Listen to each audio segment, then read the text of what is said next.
It's an absolute pleasure to be joining you today, and my thanks to Sai Sridhar and the CII for inviting me to share some ideas, some thoughts and some opinions with you. The path to process excellence. Excuse me, we're going to interject a little bit between process excellence and BPM because to a certain extent they're largely interchangeable. So before we go in too far, then I want to share just a little bit about me and to just build this up. So as it says here, I've got about 30 years or so experience in IT and business, worked with both vendors and user organizations, and been involved in training and coaching of process people like yourselves around the globe for quite some time, and as it shows here, been involved in a few book projects along the way. Okay, so what's going on here? Okay, it's losing me every time we get the joiners. Okay, and just a little bit of other background so that you get a flavor of where I'm coming from and some of the things that have led me to share the things that I share with you. Is I've got a background also in Prince 2 for project management, certifications in Six Sigma, Lean and BPM, as well as being involved in neuro-linguistic programming and performance and results. So what I'm going to be sharing with you today is really a mixture of thoughts and ideas coming from a whole range of different directions. One of the things that we find in the BPM and in the process community is too often people come from it from one perspective, either from Lean or from BPM or from Six Sigma, and this can cause all sorts of problems within the organizations.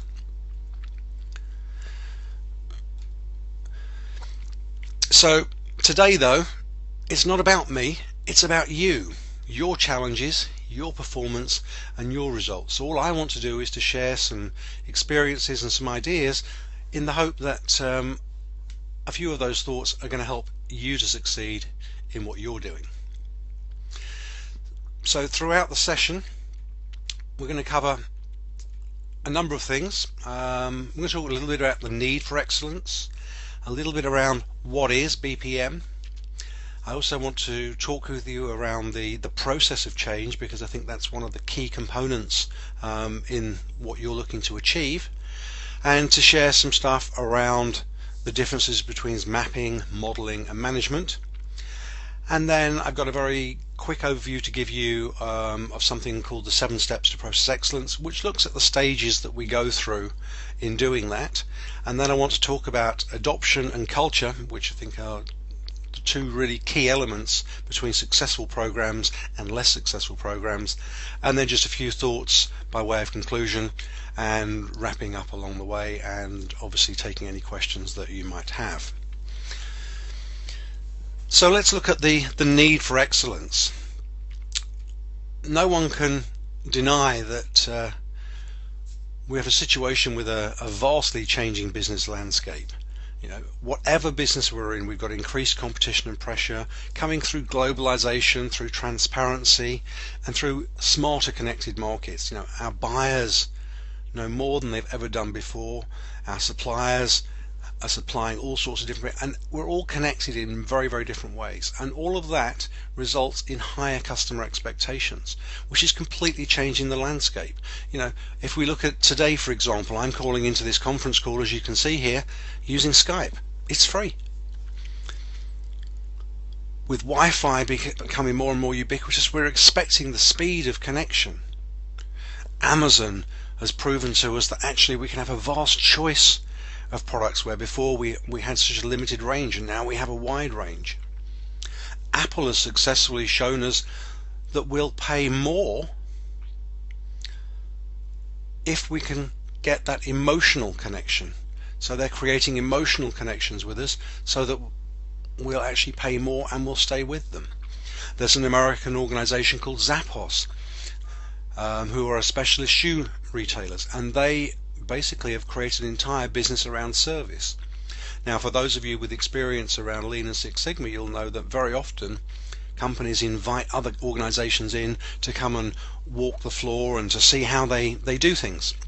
Well, interestingly enough, Zappos have actually turned that into a business. So if we want to go and see how Zappos do it, if you like, the Zappos way, we can all go and do it. But by the way, we just pay our $1,000 to go and have the tour, which is a neat way of generating revenue on something that they already do.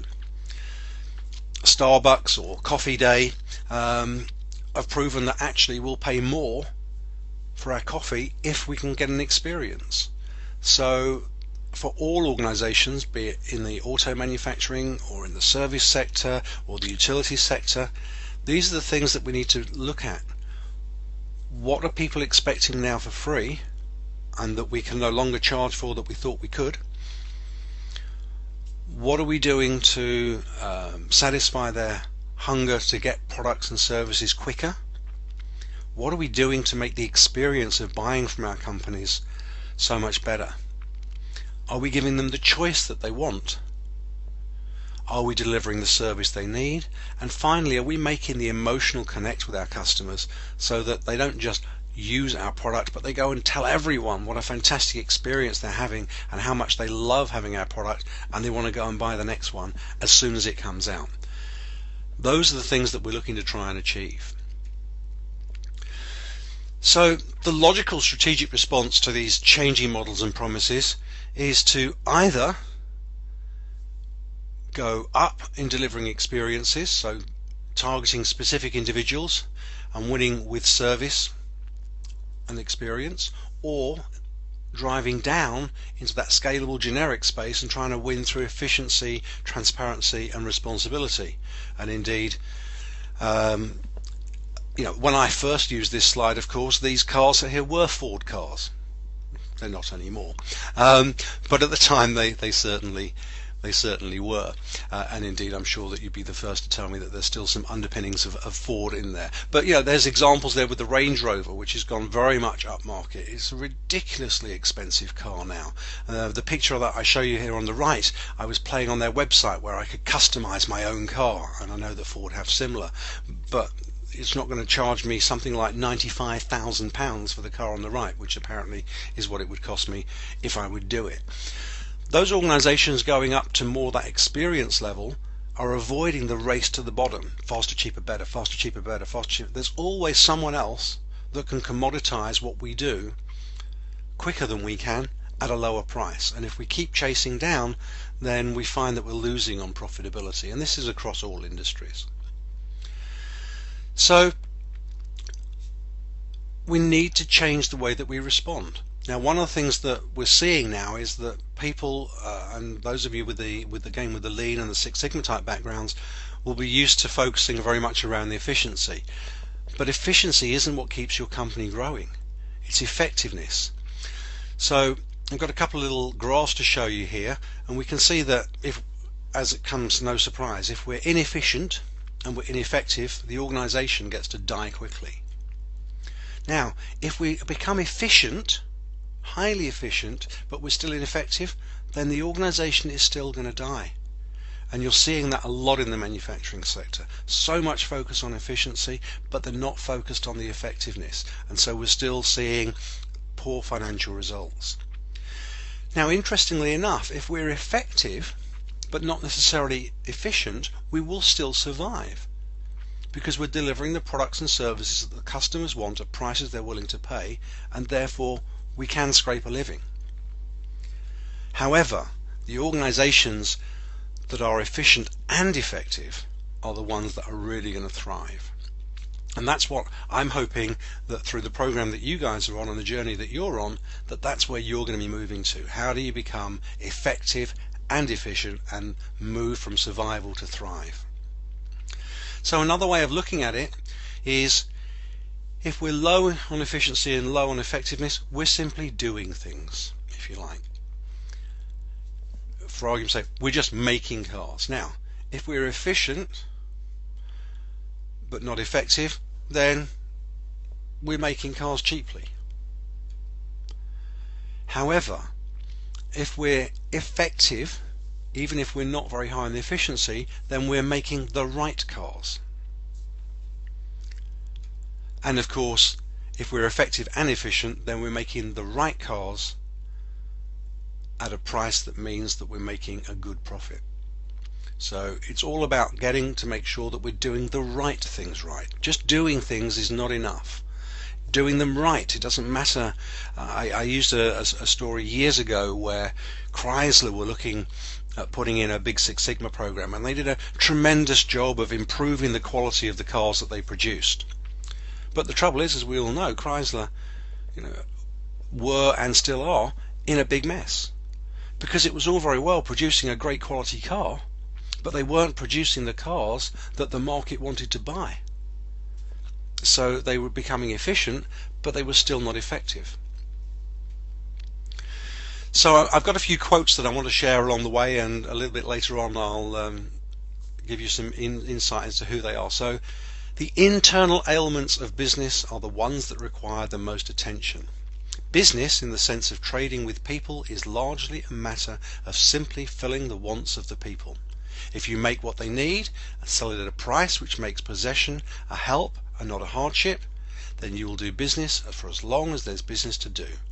People buy what helps them just as naturally as they drink water. So all you need to do is to think about what you're doing to make that choice the natural choice. So when we look at BPM is very much around improving the process of process improvement. And so there's 4 ways in which we can use it to create value. Now, at the lowest level, then we've got the operational efficiency. So simply discovering, measuring, standardizing processes, procedures, etc., automating, and just enforcing processes. And so that's the give me now that just about everyone has really got nailed.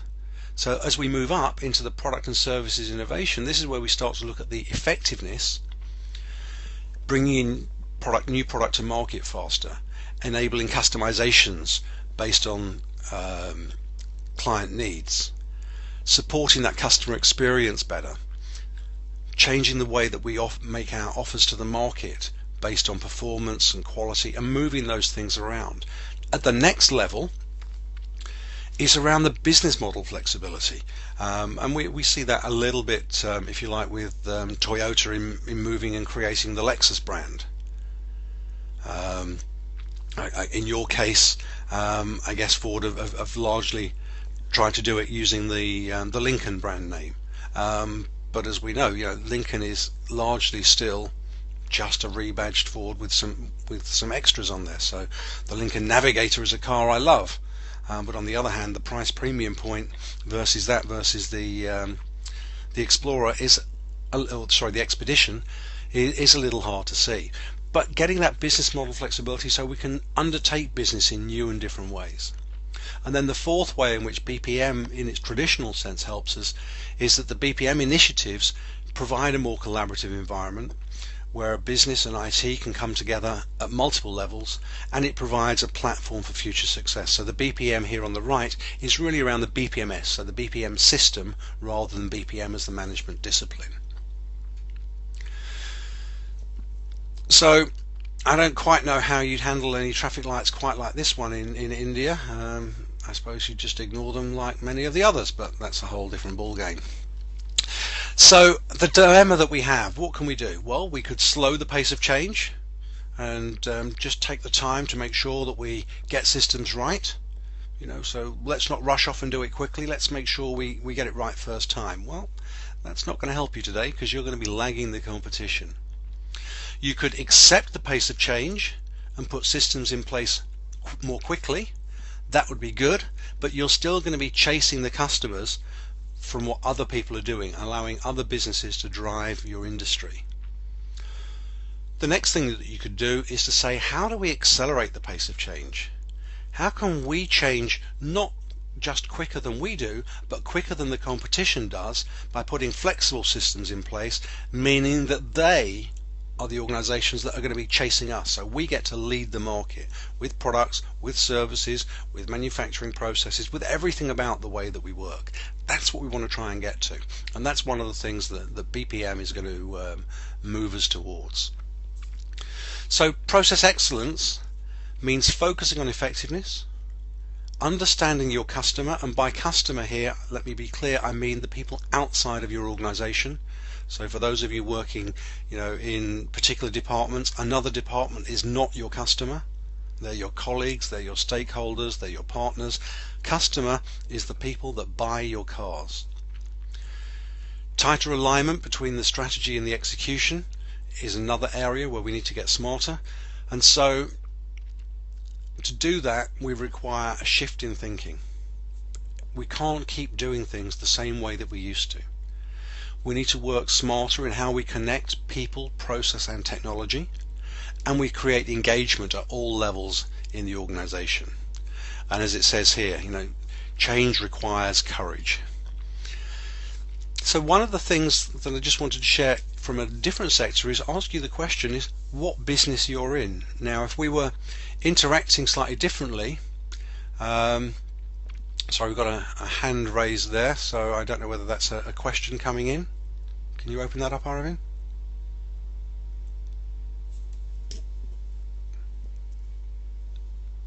No. Okay, I'll just carry on. So, yeah. Hello?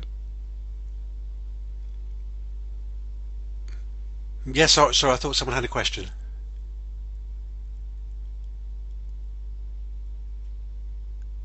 Okay, so I'll just carry on.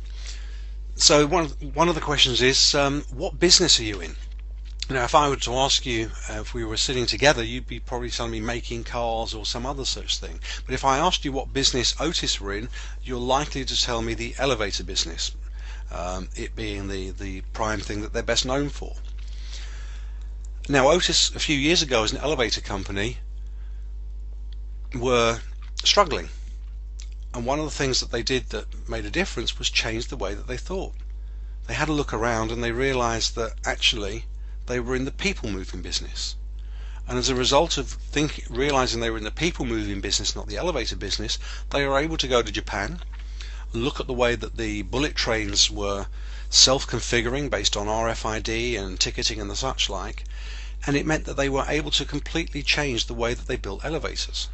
So they built new specialist elevators that would use the RFID tags of employees entering to configure as to whether they were going from floors 1 to 10 or 11 to 20 or 21 to 30 or whatever they were. And what this meant was that they actually almost doubled the price of their elevators. And they had customers buying more. And the reason was that actually if you had those smart elevators, then you needed less of them in a building. Now if you imagine building a 40-story office building and needing to take out 2 or 3 elevator shafts across 40 stories, then that's an awful lot more real estate that you get to rent out. So from the engineering perspective, the architects were loving it. It transformed the Otis business just by changing what they thought about the business that they were in. So one of the things that we're frequently asked about is the pace of change. So at the bottom here in the orange, then we can see that we've got incremental change. So we make a little bit of change, then we make sure it's all bedding in, and then we make a little more change, and so on and so forth. And that's been what people refer to a lot as continuous improvement. But as we can see, that's not able to compete enough with those making bigger changes, holding steadier for longer, and then making a bigger step change. But the challenge is that too doesn't work anymore. The new reality is a constant step change where we're making bigger changes, holding a shorter steady state, bigger change again, shorter steady state, and big change. So absolute constant change. So a part of what we need to learn is how to embrace change and how to get the people that we work with to be really, really comfortable with working with change. So around that issue of change, I've got another little quote for you. I saw great businesses become but the ghost of a name because somebody thought that they could be managed just as they were always managed. And though the management may have been most excellent in its day, its excellence consisted in its alertness to its day and not in the slavish following of yesterday's. Life as I see it is not a location, it's a journey. And even the man who most feels himself settled isn't actually settled. He's probably sagging back and relaxing. Everything is in flux, as it was meant to be. Life flows. We may live at the same number of the same street, but we're never the same man who lives there. So change is constant. So one of the other things that we wanted to talk a little bit about is what is BPM. So I've just got a few slides here to give you a flavor. Now, interestingly enough, in traveling around the world and researching BPM, I was able to talk with the CEOs, and in the case of Hindustan Motors with the chairman Santhanam some years ago, and was talking about BPM, and this BPM stuff, forget it, Mark. It's just another buzzword. It's an IT eccentric approach to doing business. Oh no, they're always coming at me. It's just more analysis, more expense. It's not business focused. It's competing with other techniques and ideas, the ISO, the Lean, the Six Sigma. And by the way, because it's coming from IT, it's just a passing fad. Basically what they said was there was no burning platform. There was nothing there that said, whoa, we have to embrace this BPM stuff. And I was a little surprised, so I asked them some questions, and turns out that they didn't realize that BPM was helping them increase revenues, or increase effectiveness, or reduce waste, or enable scalability, or enter new markets, almost as a group. As soon as they understood that these were the benefits, then suddenly it's like, oh, okay, now we're really interested in what BPM can be and do. And so those were the things that they were really interested in.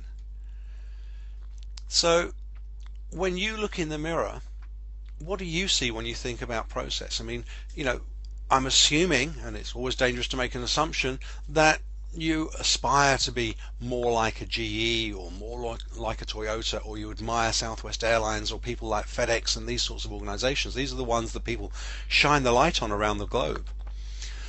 Well,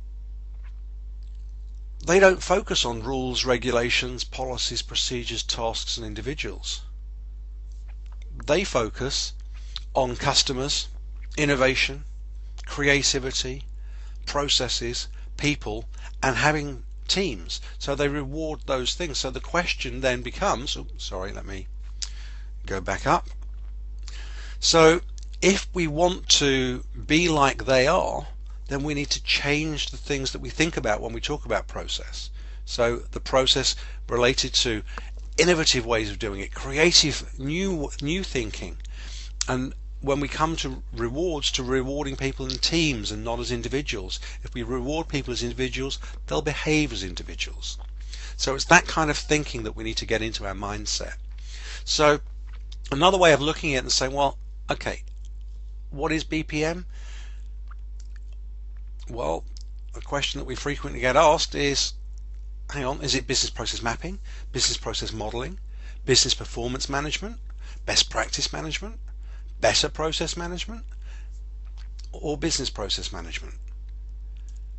Now, in Milan, where I was recently, it means something completely different.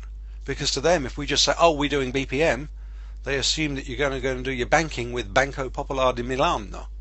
So we have to be careful as to what we mean. Now, in reality, a good BPM program should embrace, if not all, then most of the things that we have there on the left-hand side. So it's a combination of good practice, it's a combination of process, there's the mapping, the modeling, and the management. And why do we need it? Another little quote for you. When a business becomes congested with bad methods, when a business becomes ill through the lack of attention to one or more of its functions, when its executives sit comfortably back in their chairs as if the plans they inaugurated are going to keep them going forever, when a business becomes a mere plantation on which to live and not a big work which one has to do, then you can expect trouble. You'll wake up some fine morning and find yourself doing more business than you ever have done before, and getting less and less out of it. So BPM is about getting extraordinary results, not just doing a little bit better than you were doing yesterday, but it's about making that big step change. When Roger Bannister broke the 4-minute mile, no one thought it could be done. When Neil Armstrong stood on the moon, it wasn't just stepping a little bit out of the atmosphere. Sam Walton with Walmart here on the right hand side. Walmart was extraordinary in the speed and pace at which it transformed the retail landscape. And of course, Sergey and co here at Google, the Google guys, completely transformed the results of what we could expect. They weren't just doing a little bit better than the web experience of Yahoo before it. And we do it through innovation. We don't do it through invention. You know, we look at the various people on here, be they from FedEx, be it from Wang, from Honda, from Dell, from Tim Berners-Lee. These guys didn't actually make their money through inventing anything. They did it through innovation. It's the innovators that make the money in any given sector. So BPM is about leveraging that innovation.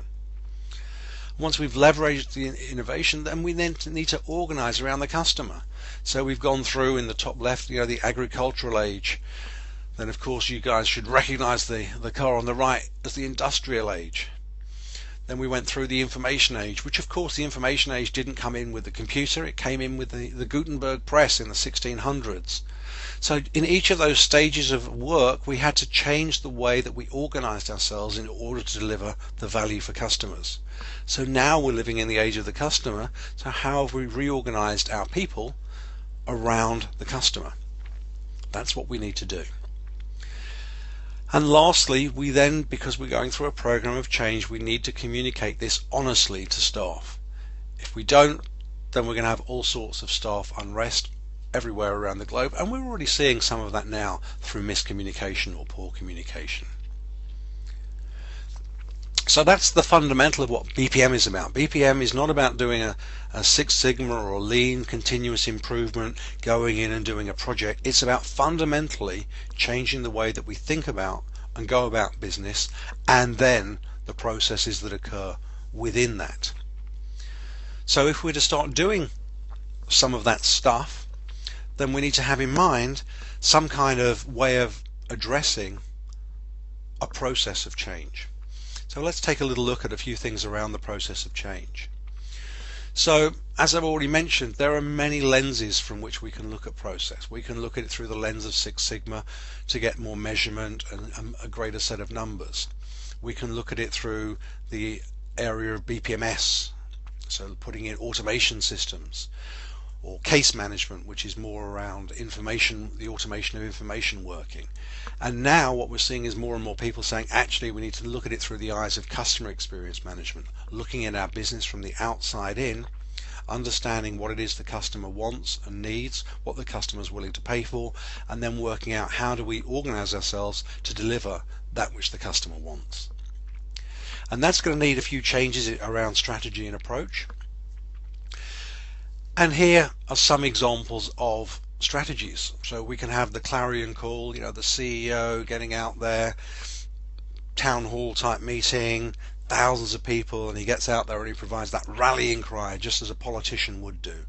Come with me on this fantastic journey, we need to move quickly and let's really go for it. And everyone goes, yeah, we love it, we buy in. And it's pretty good, you know, we can quickly get people moving. They tend to conform and they'll commit. Now we can have the burning platform.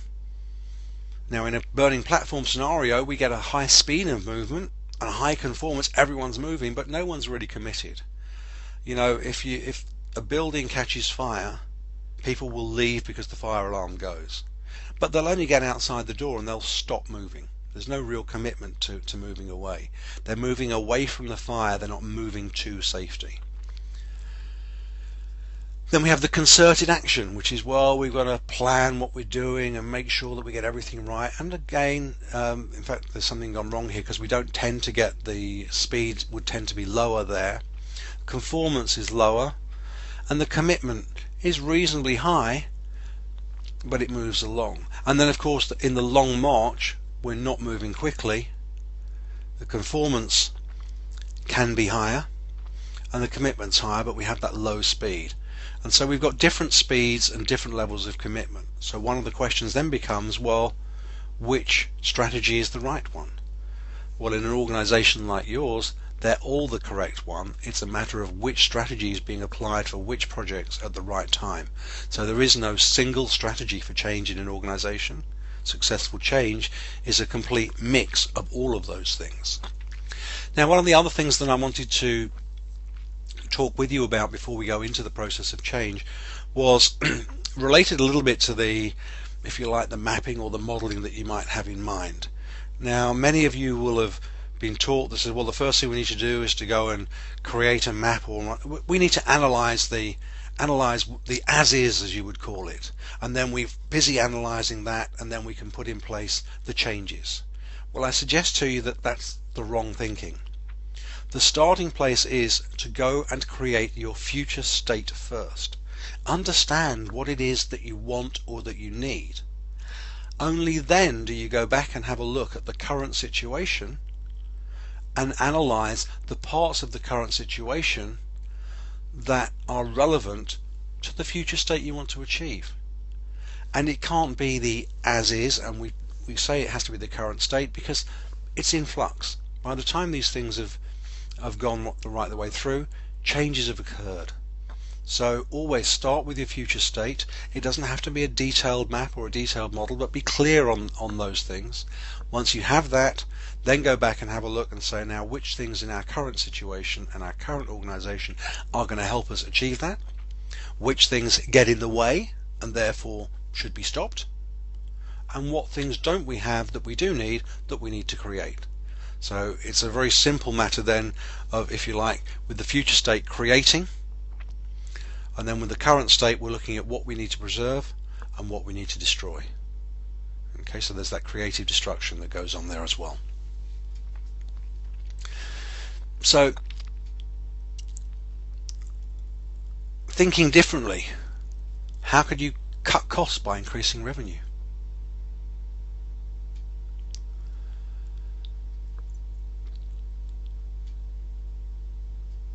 There we go. The last time that I was there in India, then I was staying at the hotel where the restaurant was Olives, the Olives restaurant. I don't know if any of you have eaten there, but it's a very nice restaurant, and as Si well knows, I really enjoyed the food there. But one of the things that was interesting to me is when I sat down in the restaurant and I looked at my placemat, then the placemat was actually this representation I have here, which was the menu. And I got talking to the manager and saying, well, you know, why have we got this placemat as a menu? And why have we got Citibank on it? And he said, Mark, have you any idea how much it costs us to produce placemats? It's expensive to produce placemats. It's expensive to produce menus. But what I discovered was that Citibank want to use these things as an advertising vehicle for their credit cards. So what Olive's restaurant did was took an item which they were paying for, so a cost item, and turned it into a revenue generation item. Pretty neat, huh? In the case of Qantas, every airline has to produce a sick bag. Now what they found was that there were people in the days of photography and free films, when we were using film photography, that were willing to pay for that. So they found that there was an organization that would buy and give them all of the sick bags they needed because they wanted to use them as a free film envelope. So assuming that you didn't need it for air sickness, then you could get off the flight, pop your holiday snaps into the envelope and send it off for film processing. Again, this was an item which they have to have by federal law on every aircraft and was costing them a lot of money. But they moved from an item that was costing them to an item that somebody else was willing to pay for. So the question then becomes, what do you pay for that others might be willing to pay for? Are there aspects of your business or things that you do that actually someone else will be willing to pay, and therefore you can cut your costs by increasing revenue? Something that we all need to think about. So coming back to the core of this section, which is, as we say, on that process for change. Now, one of the things that I've found fascinating over the years, and again, it's a shame that I'm not able to be with you in person and ask the question in person, but one of the questions that I frequently ask groups, particularly around the process of improvement groups, is saying, well, that's fantastic, you've all got these great methods, but tell me, do you have a clearly understood, clearly written down, and clearly shared process for change within your organization. And I don't mean simply following the DMAIC cycle. I mean the process for change. DMAIC is just about how we deal with a particular problem. It's not about how we go about change in its larger essence. And what I found is that almost no organization actually has a process for change. And if we think about that, then we start to understand why senior managers don't engage as much with the process professionals as the process professionals think they should. Because there's a little bit of a credibility there, isn't there? Let me get this right. You're saying that you're the people who I should let loose to change the processes in my organization because you know process best, but you don't actually have a process or use a process yourselves for how you go about change. It doesn't really make a lot of sense, does it? There's a lack of credibility there.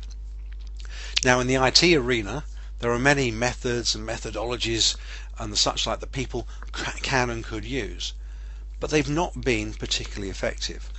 So I did some work a few years ago based off of my neurolinguistic training that looked and said, well, hang on a minute, there is another whole core of knowledge here around the transformation of people, losing bad habits, curing phobias, stopping smoking, going on diets, that's been going on and used for personal improvement for a long time.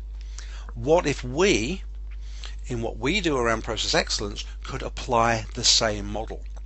And so I did some work to discover, well, what is the common model? So whether you follow NLP and people like Richard Bandler, or whether you prefer looking at people like Anthony Robbins, Awaken the Giant Within, and all of those great motivational speakers that are out there, they all use this process: discovery, analysis, design, validation, implementation, integration, manage, and improve. And that doesn't mean to say going out and rushing off to discover the process, because it's a continuum. Well, they might want to go and discover what the problem is. So we might, we could rush off to create a new car only to find that the problem isn't that we're building the wrong car, it's that actually the price isn't right. So we need to discover what it is that somebody wants. So discovering that future state first.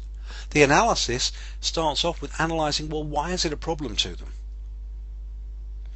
And if we understand why it's a problem, then we'll find it a lot easier to sell change.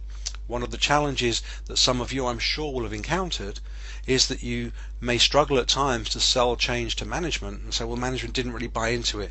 Well, they didn't buy into it because they didn't understand why it was really a problem to them. You weren't solving their problem, you were solving what you thought was their problem, which is not necessarily the same thing.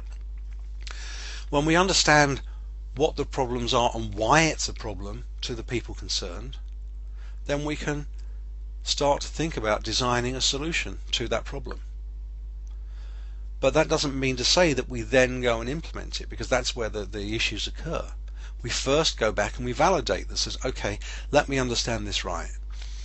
You said you wanted to learn more about process, more about BPM, and more about process excellence.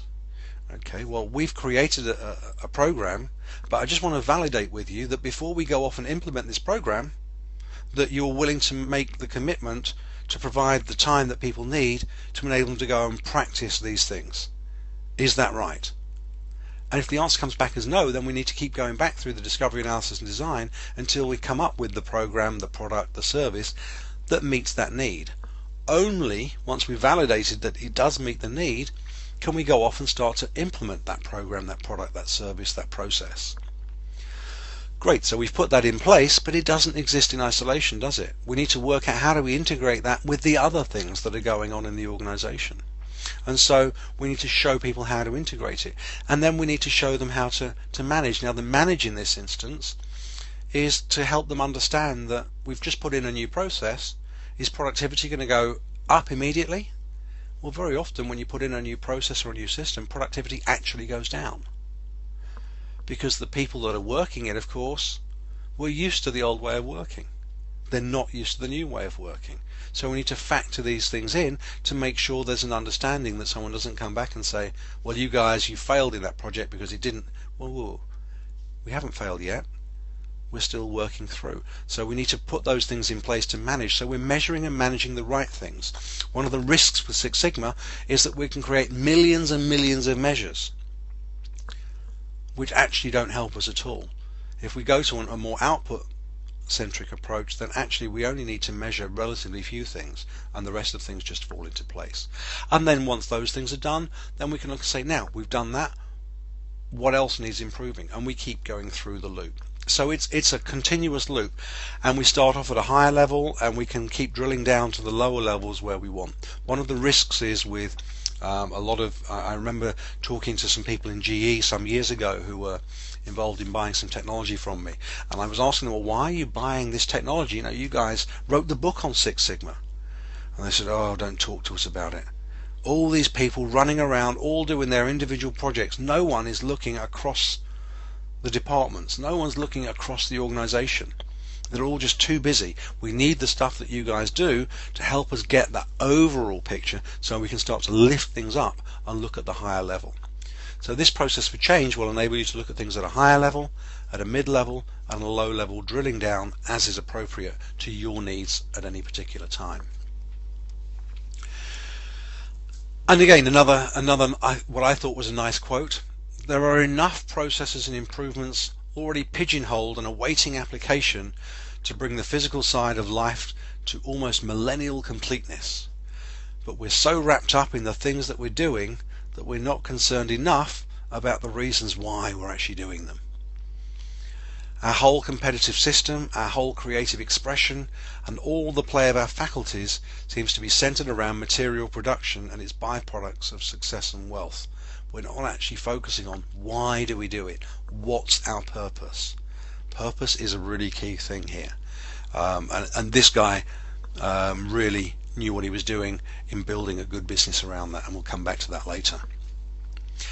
So one of the things that I've been working on here, and this is a variant on the cycle that you saw earlier in that process of change, is something that I've been working on with Sci. I started off looking at it in the area of process and process improvement.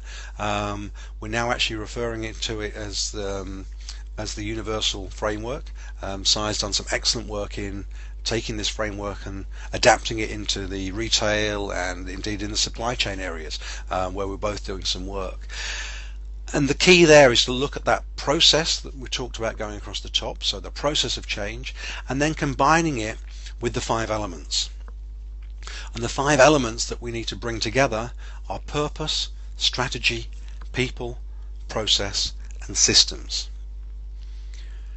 Now, too often people will come in and start looking at the process level and they'll have missed it. We need to think of them above that. So I use the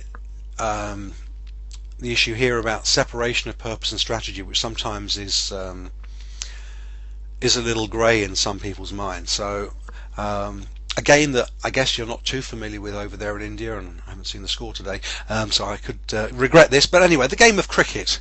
And let's stay with the test match for now, because I've got no idea how the one-day game's going today.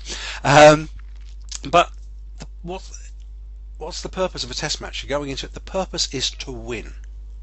So that is the purpose.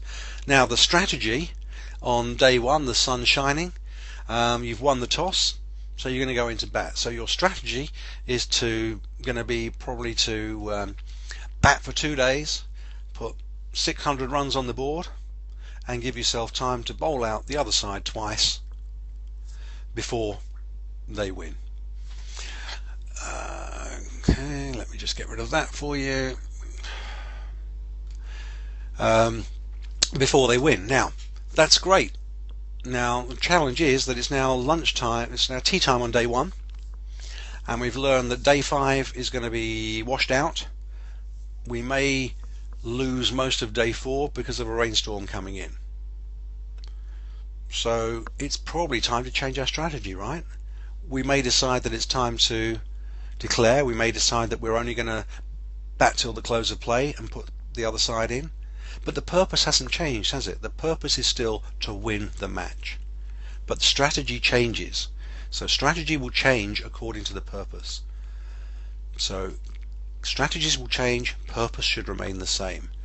And this is one of the challenges, particularly in the auto industry, where unfortunately strategy hasn't changed and people have lost sight of the purpose. So once we've got our strategy in place, then we need to identify what people we need to help us deliver on that strategy. What are the processes that we need to have?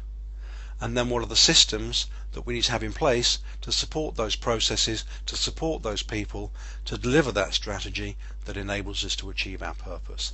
It's a simple framework for change, and one which can easily be adapted and applied, and Cy and the CII may indeed be working on a variant of this for you. I do apologize for these spam interruptions that are coming, that are on my screen, so I guess they're coming on yours too. Okay, so thinking about again that use of a framework and the purpose, the producer depends for his prosperity upon serving the people. He may get by for a while serving himself, but if he does, it will be purely accidental. When people wake up to the fact that they're not being served, the end of the producer is in sight. During the boom period, the larger effort of production was to serve itself. And the moment people woke up, many producers went to smash. And we've seen that only a few years ago, right? They said they'd entered into a period of depression. They hadn't really.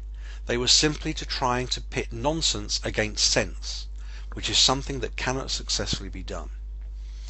Being greedy for money is the surest way of not getting it. But when one serves for the sake of service, for the satisfaction of doing that which one believes to be right, then money abundantly takes care of itself. Now, I read that as saying, when you stay focused on your purpose, then there is a non-issue. It's only when you move away from your purpose that you start to have problems. Okay, so maps, models and management. So I want to share a little bit around some of the mapping and some of the detail that might help you around the mapping and models and some of the challenges of language around that. So to start off with, and this is very familiar in a lot of simple efforts, is we start off with pictures. And pictures are great, right? They provide a visual understanding, they help to communicate. However, they are open to interpretation. They have no real scale and there is no common representation. So if I sketched out a picture of a car, it's going to look a little different from that which a 5-year-old child is. Now they're both cars, but they're somewhat different, and there's no way that we could work out what type of car we might be doing there. So maps give us an absolute scale. They provide a common representation. They shouldn't be too open to interpretation, in as much as we should all be looking at the same things and be able to understand each other's maps, and they're easier to understand and help us make decisions. However, maps are still 2D thinking. We're still working in 2 dimensions. Business is far more complex than that. So that's the reason that we think about models. So if you think about it, in any one of your upmarket cars now, you provide a GPS system. Well, what is a GPS system really? Well, it links multiple maps seamlessly. It links multiple layers of information, so we can overlay trains with planes, with boats, with streets, or as in here we're looking at the 3D view.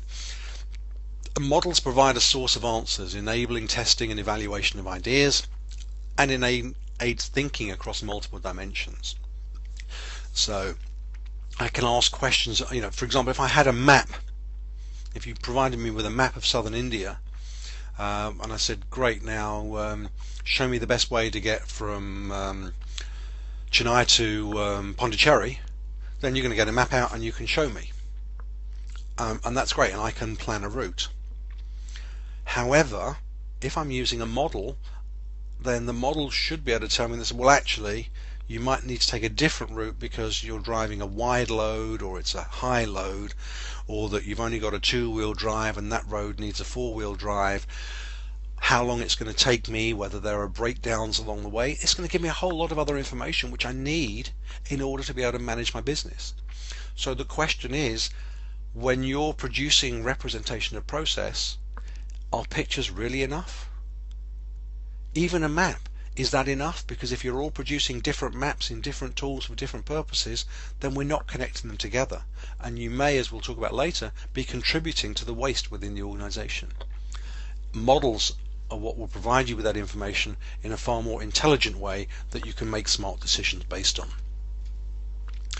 So another way of looking at that in terms of the pictures, maps and models is I like to look at the different perspectives. So if we think about it, the types of visual representations that you're going to create could be for comprehension, just so that we can understand what the process is. So if you like, it's a conceptual view, and that's where I tend to use things like brown paper and post-it notes and a team of people working together, because we don't need to know if then else, if then else. We just need to get a simple view. So if you like, it's almost the pictorial type view.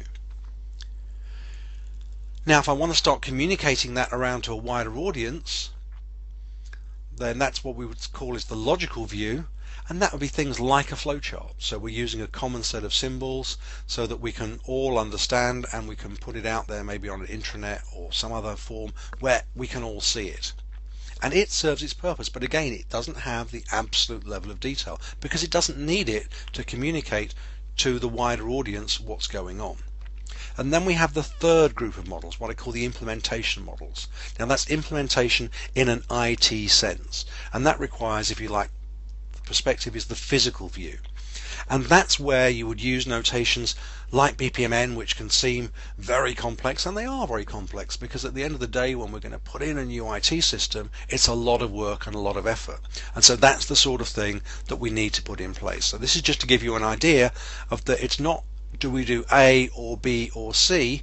We need all of them at different times for different purposes. We just need to think, hang on, what's our purpose? What's the perspective? And therefore, what's the appropriate way of representing those things? And we get the mix up there, and we link them all together. And in a good model, then we can link the different views. So another way of using our models is looking and saying, well, hang on, we've got our process model, which should be linked to our strategy model or derived from it, which also informs our organization model, and we have a whole range of policies and procedures. And that's great at giving us static information, but we then need to think, well, how do we see that? If you like, what's our 21st century Kanban? So how can we say, well, hang on, we've got the current performance, which we can measure through process. We've got the future trends, which are going to impact our strategy, and we've got the past performance. So we can look at past, current and future, and then roadmap what are the changes that we need to make. So for example, an umbrella manufacturer can see that last month they produced 100,000 umbrellas. Today they can see they're only producing 50,000. So you could argue that production's down, they've got a problem, they better go and sort it out. Or they could tell you that the future trend is that there's going to be a dry spell and there's no rain in the forecast for the next 3 months. And therefore the reason their current performance is only 50,000 is they don't want to be overproducing. Too often we look at things in isolation, and that's one of the risks of a lot of process initiatives. We don't look at it from the end-to-end perspective. So we want some kind of dashboard. So here we have the typical IT response to business wanting a dashboard. This has been informed by the Six Sigma teams who have managed to count just about everything, and suddenly the CEO is presented with a cockpit that looks like the space shuttle, and that's what this is a diagram of. So this is the space shuttle, when in reality all the business actually needed was nothing more than the instrumentation that we find in the average family car. It's a very simple user interface, but we can do a lot of really complex things, can't we, with just that simplicity. So when we're thinking about creating visual indicators or Kanbans or whatever dashboards, then try and think more like the car and think, well, how few dials do we actually need to actually inform us to give all the information we actually need. Not what we think we need, but all we actually need in order to perform our tasks or to make the judgments that we need to make as a manager. Now, we could say that we don't need the modeling type approach. And an example of not using it, this is something called the Winchester House in San Jose, California. It was built continuously from 1884 to 1922. If I was the real estate agent selling it, I would tell you that it has 160 rooms, 40 bedrooms, 47 fireplaces, 3 elevators, 10,000 window panes. Its new innovations were forced air heating, hot showers, push-button gas lighting, indoor toilets and insulated walls.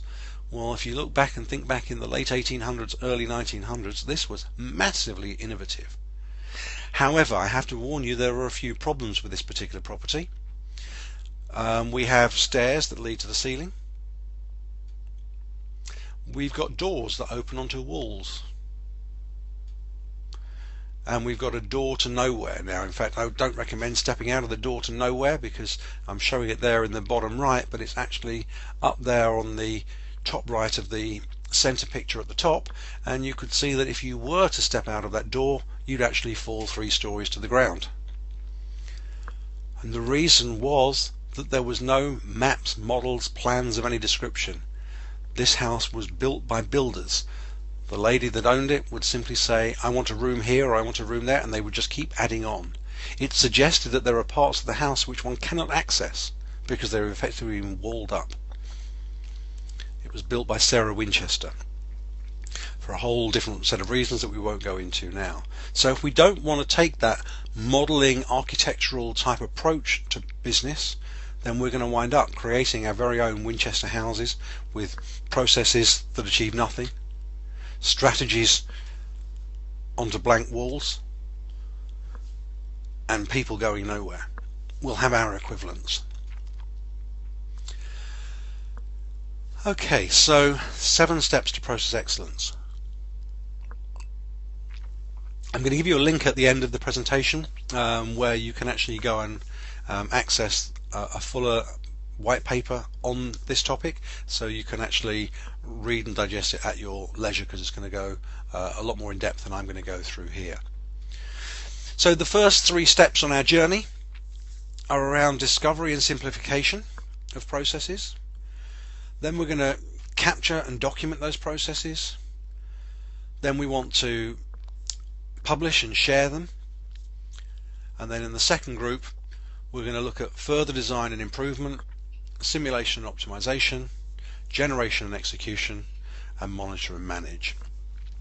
Now, the purpose of this graphic and the slides that follow is to give an idea of, well, where do you start and where do you end? All too often people say, right, I'm putting in some technology, and so they come in at step 4 and they start designing some improvement process and say, well, I'm the process engineer, I'm the business analyst, I can tell you how to do it, and it doesn't deliver the results. So they come in straight away with technology. Alternatively, and I don't know what it's like within Ford, but with other organizations, then there are those that come very much from the Lean, the Kanban, the Six Sigma type approaches, who say we don't need any technology. So we get 2 schools of thoughts: those that are always using technology and those that never want to use technology. And this 7 steps is talking about how do we blend both of those schools of thought together in a cohesive whole so that we can get the maximum benefit from the approaches whilst leveraging technology where appropriate. So step 1, process discovery and simplification. I'm just having a look here. So here we go. In fact, if you look at those pictures there in pictures 1 and 3, those are actually from Wipro in Bangalore, and pictures 2 and 4 were actually with Telkom in South Africa. So the process discovery and simplification can be, as I mentioned earlier, a really simple wall-based team activity with brown paper or blue paper here and post-it notes. It's a workshop-based approach.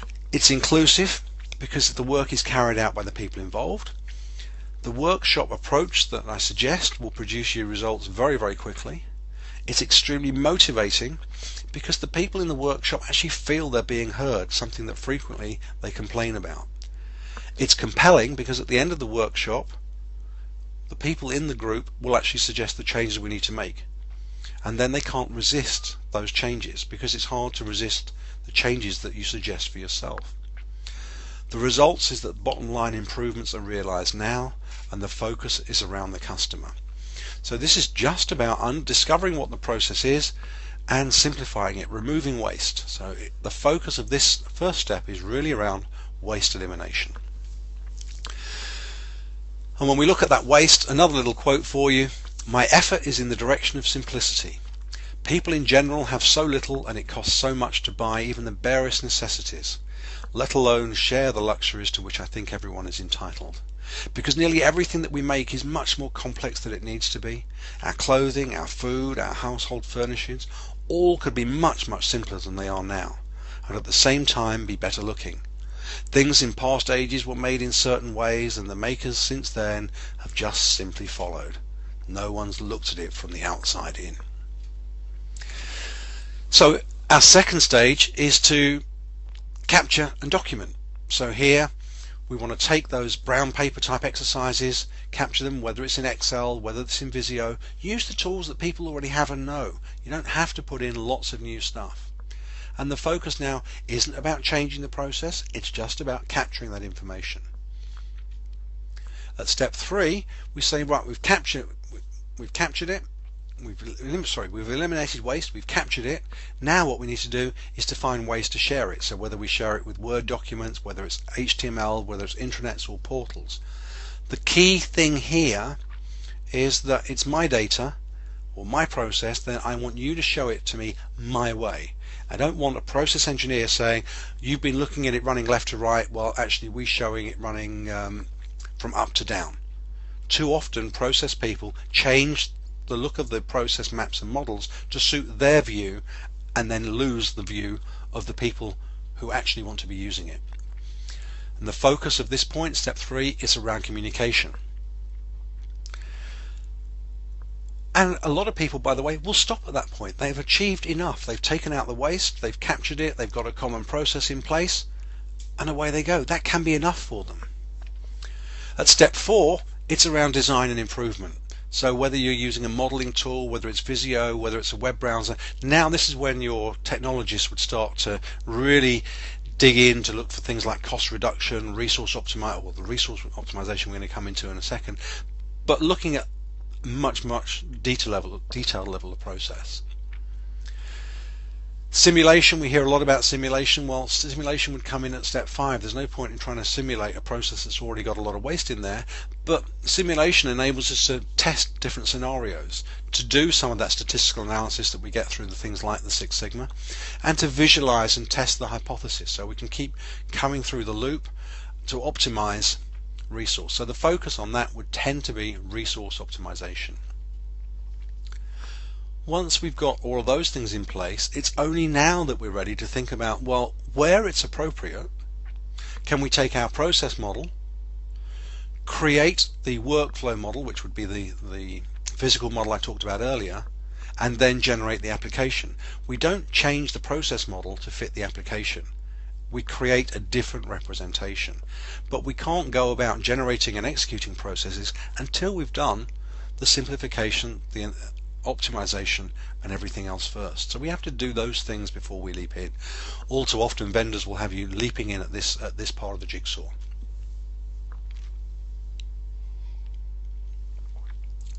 The focus is very much around operationalizing those models, making them live, making the data useful. And then in the last step, we talked earlier about the dashboard. So that's where we would then want to say, now we need our digital dashboard, and we can either respond to problems or opportunities by drilling down, depending on what we want to do, either into the process or the workflow, depending on the level of depth. And we can keep looking at the multiple scenarios, and we can start to make the changes. So we can reanimate, resimulate, identify and apply solutions, test things to make sure that we're going on the right way. As we said earlier, our dashboard includes things from outside the system, so that we're looking at inputs from other systems in a cohesive way, and a lot of people now are moving towards that. So the focus there is where the continuous improvement starts to come in. Let's just build that. So as I mentioned earlier, I went through that very quickly because there is a paper available and it's free of charge, so I'll give you the link for it later where you can go and get the paper to understand more about those 7 stages. Now it may be that for your project right now that you're still really focusing around levels 1, 2 and 3, and you know what? Most organizations still haven't completed 1, 2 and 3 properly. There are a lot of people rushing off doing 4, 5, 6 and 7, but they haven't actually nailed 1, 2 and 3 yet. The suggestion is that you need to blend the technologies, stay focused on your objectives, and to leverage people. One of the things that this is born out of is the issues around resistance to change. So blending your process approaches. Now all of you on the call here come from different aspects now. I believe that some of you are likely to have a Six Sigma background, some will have Lean, some of you might be in the supply chain, BPM. If you think about it, in many large organizations, and Ford is going to be no exception, each one of these groups represented here are likely to be creating their own view of a process. But let me ask you the question. If you have an order to cash process, you only have one process.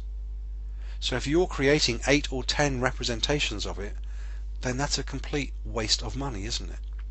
You have the order to cash process, which you want to make sure is continuously improved. You want to make sure that it's quality compliant. You want to make sure that risks and compliance is identified on that process. You may want parts of that process implemented either in BPM or in your ERP CRM. And that parts of that process may be relevant or used by the supply chain team. But it is only one process. And so you need to get to the stage where they're all working on the same thing. Think about how much waste you could take out of your organization just by only having one representation and people remembering that there is only one group working on process. It's a big learning for many organizations. So the key to success in any process initiative is around the adoption and culture. So if you think about it, you've got the process participants, so whether it's your production workers, whether it's researchers, supervisors, reviewers, you've got the managers, be they at manager, department manager or executive level, you've got the analysts, the installers, the developers of these systems. What you need to do is to get everybody contributing and using the same source of truth. Make sure that the goals and objectives that you have are unified and that you're all working together, that they're visible, those objectives, and that they're shared. And that you provide flexibility for each group to access accurate information in the ways appropriate to them. There's no point in saying, well, you wanted to see the annual report, this is the way it looks. If I want to see bits of it, then you should be giving me bits of it. Make it easier. Easier to share best practice, easier to reduce the cost of continuous improvement, and make it easier to integrate, be it acquisitions of people, process and systems, or the parts that you need. Those are the things that some companies are now doing far smarter than others, and it's getting people working together as a team across departments, across functions. It really is so vitally important. It means that you need to empower your people, and it doesn't mean using the word, it means actually empowering them. So if we think about that with respect to the principles of service, go back to using my quote again, an absence of fear of the future or veneration of the past. So one of the things you're going to do is to get rid of that, because if you've got people who fear the future, who fear failure, worried about how they're going to be judged, they're going to limit what they do for you. You have to have faith in them and understand that failure is just an opportunity to begin again. So in creating that culture, do you allow people to fail within your organization? And do you let them learn from that? Do you focus too much on the competition? Whoever does things best ought to be the one to do it. It's criminal to try and get businesses away from another man, criminal because it's then trying to lower for personal gain. So what we're saying here is you've just got to be aware of, but not trapped by competition. You need to put service before profit. Without a profit you can't grow. There's nothing wrong with that. However, well-conducted enterprise cannot fail to return a profit, but a profit must inevitably come as a reward for good service or good products. It's not the basis. You can't approach this as a how do we make money. It's about how do you serve your customers. If you serve your customers properly, then you'll make money. That's what this gentleman's alluding to. Manufacturing isn't about buying low and selling high. It's the process of buying materials fairly and with the smallest possible addition of cost, transforming those into a consumable product and giving it to the consumer. Gambling, speculating and sharp dealing only clog this progression. So if you think manufacturing is about buying low and selling high, then I have news for you. You're wrong. This man knew what he was talking about. And it would be a really good idea if more manufacturers took on board the comments from this gentleman. So if we're looking at changing culture, what else do we need to do? Well, behavior follows reward. So when you're changing the process, have you changed the reward structure? Putting in a new process with the old rewards won't work. Have you passed across the responsibility and authority to people? There's no point in saying, great, you're now in charge, if you don't give them the authority to make the changes. If you want to get more changes going within the organization, and assuming as you're learning now, if you effectively is learning some more firefighting equipment, okay, do you now go and light some fires? Go and light some fires, make some things painful. When things become painful, people will move. Are you all looking and working at the same thing, or are you all still listening to the same learning but applying it differently, or thinking, well, this bit would apply to me, that's really for them, they don't really mean me? As I said earlier, do you allow people to make mistakes? And how do people support other people's ideas? It's not about coming up with new ideas. FedEx changed their review system for employees, and you'll no longer get extra points for coming up with new ideas. You get extra points for being someone that helps other people bring their ideas into action, because ideas are nothing without action. So a suggestion, going back to what we said earlier, is, well, what about creating a unified process excellence center? What if you brought all of those different groups of process people together, used parts of each of the methods into a common toolbox of techniques? You'll only need a small group. You should rotate staff into the group from within the business with a maximum 18-month stay, turning them around, and the training should focus more on coaching and communication. I know that this is one of the things that Si, I'm sure, is going to be talking with you about over the future weeks and months, is becoming better coaches and better communicators, so that you're not the ones doing the work, you're enabling other people to do it in a way that they can enjoy. So consider creating that single center of excellence. After all, as I mentioned, there is only one process. So as I come to conclude here, I suggest that you can analyze the past, however you need to design the future, while learning lessons along the way. So there's no point in having both eyes in the mirror or both eyes on the windscreen. You need one eye on the future and one eye on the past. So the navigation system we talked about helps you get there while being sure that your way is clear and that you have those lessons from the past. And as my friend says, we're constantly experimenting with new ideas. If you travel the roads in our neighborhood, you can find all sorts of models. They're experimental. They're not new models. I do not believe in letting any good idea get past me, but I will not quickly decide whether an idea is good or bad. If it seems good or seems to have possibilities, then I think we should do whatever's necessary to test the idea from every possible angle. But testing out the idea is something very different from making a change in the product. Where most manufacturers find themselves quicker to make a change in the product than in the method, we follow exactly the opposite course and focus on the method first and the product second. How about you? So here is a roadmap that I share with you. This is a system that I've taught and used for many years now as an approach. it only takes about 4 days to learn how to do this, how to take it from an enterprise process map plus the strategy to drive a high-level action plan that will tell you which processes you need to be reviewing, produce the desired statement of process. So what's the purpose of the process? We then map the activities. We identify the breakpoints, the rules, and the moments of truth, the touch points. We can identify the lapse time and the touch time. We can do some opportunity threat analysis, understand the impact and severity of those issues. Based on that, we can refine the process purpose, come up with ideas, and produce an action plan which we can then present back to management so that we can either implement, drill down to another level of detail, or go off into detailed IT process mapping. It's a very simple roadmap, very simple to use, and very, very effective. So the ingredients for your success: take more time to understand change. Don't be afraid to start without technology. Ensure your focus is where value is created. Make sure that what you deliver is being used. And communicate. You can never communicate enough. And remember, your success and the success of everyone around you is a do with, not a do to process.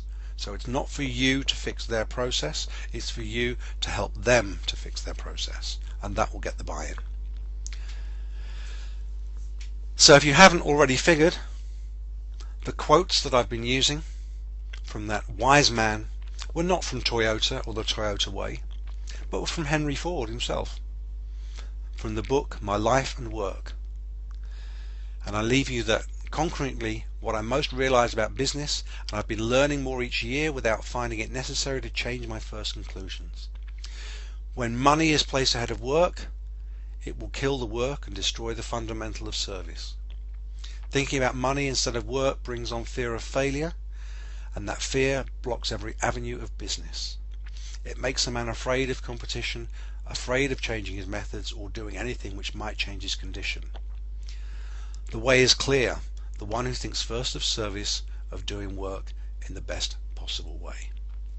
Now, what I find interesting, and I know that I think on your reading list, is the Toyota Way, and I've studied many different books on Toyota. You know, the fundamental difference for me between Ford and Toyota is that Toyota still live and work by Ford's principles, and by that I mean Henry Ford's principles, whereas Ford no longer do. Toyota make jokes around the place that said if only Ford continued to work to Henry Ford's purpose and merely change their strategy, they'd be in a better place today. The Toyota Way is still based on living and working with Henry Ford's purpose, and they've adapted the strategy to suit the current world. So my last slide for you is my final thought. Success is nothing more than a simple equation, and that equation is knowledge times attitude times skills times habit equals success. I call it the cash principle. So before you're going to go out and do your process work, you might think you need to know everything you need to know about it. You need to have a 10 on the knowledge, and you're not sure whether it's going to work, and you're not sure, you haven't got the skills, and so you haven't practiced it. Well, if you don't practice it, then I guarantee that you're not going to succeed. However, you pick up all the knowledge, you pick up all the skills, if you don't practice it, you're still not going to succeed. Now, you're smart people, so you kind of realize that actually maybe you don't need to know everything or be able to do everything, and maybe you need to have some faith in what people like me are telling you, and you need to go practice a little bit, and as you can see, you're going to be a lot more successful. Well, I'm a lazy individual, and I found that actually if I only learn half of what I need to know, and if I only have half the skills I need to have, but I have a really good attitude and a really positive attitude to believing that it will succeed, and I practice it continuously and learn from those mistakes, then actually I'm going to be even more successful than most of those highly knowledgeable people. So fundamentally, it's the attitude and habit that will fundamentally change the level of success that you have. So, gentlemen, that concludes the slideware for today. I hope it's come across okay. It's kind of strange talking to an empty room for such a long period in a training type scenario as opposed to a short webinar. I've got the link on here. Please, I hope that you'll follow me on Twitter. You can contact me via email, and of course here I've given you the link that you can follow through to pick up that 7 steps paper. There is a registration process that you need to go through. It is free, and the paper is available to you free of charge.